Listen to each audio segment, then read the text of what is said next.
Over the past year, the government have launched a series of reforms that will fundamentally change higher education in the UK. To work out how we got here, let's have a quick look back at the history of tuition fees in the UK. Up until 1998, higher education was essentially free.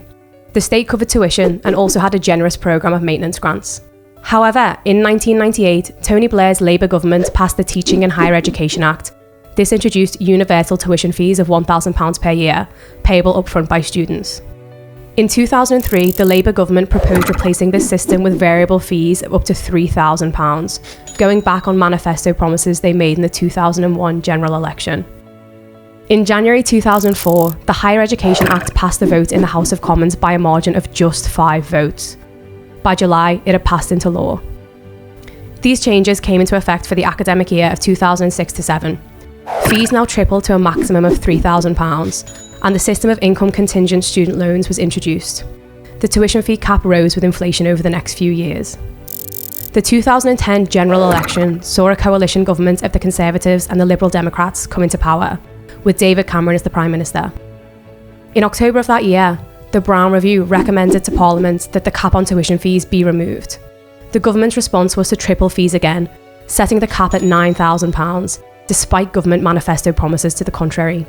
On the 9th of December 2010, following widespread outrage and a week of protests, Parliament voted in favour of this increase. Following a failed legal challenge in the High Court, the new fees capped at £9,000 came into effect from the academic year of 2012-13. In 2015, the now Conservative government indicated in their budget that fees would increase in line with inflation from 2017 onwards, and that maintenance grants would be scrapped. In November 2015, the government's Higher Education Green Paper proposed the introduction of a Teaching Excellence Framework, or TEF. This would rate universities on the quality of their teaching, and based on this ranking would allow them to increase fees by the rate of inflation, therefore bringing in a system of differentiated fees across universities.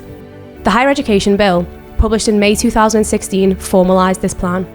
It allowed institutions that had recently been assessed by the Quality Assurance Agency to increase fees to £9,250, starting in 2017-18.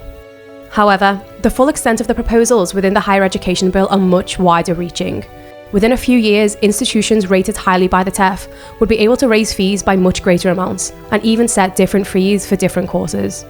Financial models suggest that by 2025, some institutions will be able to charge students in excess of £11,500 per year of tuition. This establishes the principle that you should only be able to access a good quality education if you can afford to pay more for it, which will have devastating consequences for access to higher education. So this £250 increase in fees is just the first step on a very slippery slope. It opens the door to a radically different system of higher education in the UK.